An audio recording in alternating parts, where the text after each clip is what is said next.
ایک ایسا ورڈ جس پر بات کرتے ہوئے ایک عام مسلمان گھبراتا ہے، اور میڈیا بھی اسے بہت مس یوز کرتا ہے، اور اس ورڈ کے اوپر بہت پروپیگنڈا کرتا ہے، اور اکثر نان مسلم بھی اس ورڈ کے اوپر اعتراض کرتے ہیں اور اس کو اسلام کے ساتھ ملائن کرتے ہیں۔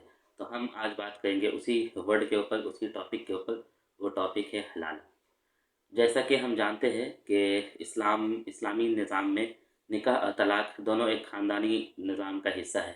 اللہ تبارک و تعالیٰ نے نکاح کو ایک پاکیزہ اور ایک پرمننٹ رشتہ کے طور پر بنایا ہے اور اسے رکھا ہے۔ اسی طرح سے طلاق شدید ضرورت کے پڑنے پر ایک انسان کو یہ اختیار دیا گیا ہے کہ اگر رشتہ نہ نبھ سکے تو وہ ایک دوسرے سے علیحدگی اختیار کر لے۔ اسی طرح سے حلالہ بھی اسی اسلامی خاندانی نظام کا ایک حصہ ہے۔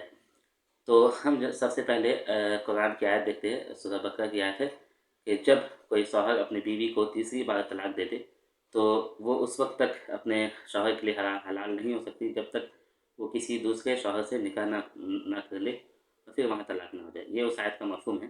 اس کا مطلب یہ ہے کہ اگر کوئی ہسبینڈ اگر اپنی وائف کو طلاق دے دیتا ہے تو وہ وائف اسی ہسبینڈ سے نکاح اس وقت تک نہیں کر سکتی جب تک کہ وہ کسی اور سے نکاح نہ کر لے، اور وہاں بھی نیچرلی کازز کی وجہ کر، یعنی اگر جس سے نکاح کیا گیا ہے اس کا انتقال نہ ہو جائے، یا پھر وہاں بھی کسی وجہ سے رشتہ نبھ نہ سکے، اس کا طلاق ہو جائے، تب وہ جا کر کے اپنے پہلے شوہر سے، پہلے ہسبینڈ سے نکاح کر سکتی ہے۔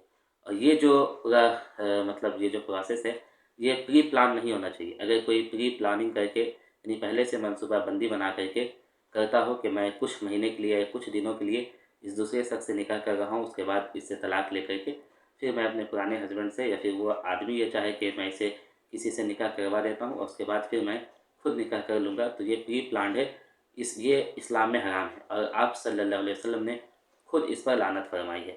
آپ صلی اللہ علیہ وسلم کی حدیث ہے جس پہ جو عبداللہ ابن مسعود رضی اللہ تعالیٰ عنہ فرماتے ہیں کہ حلالہ کرنے والے پر اور جس کے لیے حلالہ کیا جائے، ان دونوں پر اللہ کے رسول صلی اللہ علیہ وسلم نے لعنت فرمائی۔ تو یہ کون حلالہ ہے؟ یہ وہی ہے جو پری پلانڈ منصوبے کے تحت ہو۔ اسی طرح سے ایک اور حدیث ہے عقبہ ابن عامر رضی اللہ تعالیٰ عنہ سے کہ وہ فرماتے ہیں کہ آپ صلی اللہ علیہ وسلم نے فرمایا کہ کیا میں تمہیں مستعار سانڈ یعنی کرائے کے بکرے کے بارے میں نہ بتاؤں؟ تو صحابہ نے پوچھا کہ یہ کون ہے؟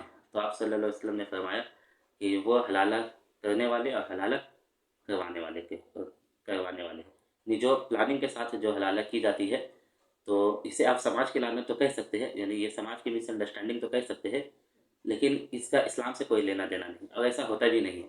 یہ میڈیا ہے جو پروپیگنڈا کرتی ہے اور اسلام کو بدنام کرنے کی کوشش کرتی ہے، ورنہ جس طرح کا حلالہ یہ میڈیا پیش کر رہے ہیں، یا پھر ہمارے نان مسلم بھائیوں کے اندر اس طرح کی جو مس انڈرسٹینڈنگ پائی جاتی ہے، یہ نہ قرآن میں ہے، نہ حدیث میں ہے، نہ یہ سماجی عمل میں ہے۔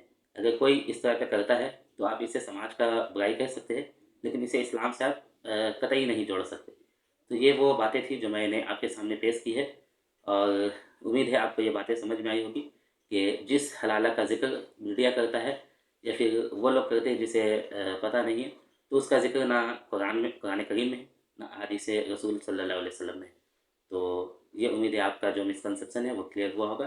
اگر آپ کو یہ ویڈیو اچھی لگے تو اپنے دوستوں میں ضرور شیئر کریں، کیونکہ یہ وہ ٹاپک ہے جس پر اکثر مطلب اسلام کے اوپر اعتراض کیا جاتا ہے، مسلمان لاجواب ہو جاتے ہیں۔ تو السلام علیکم ورحمۃ اللہ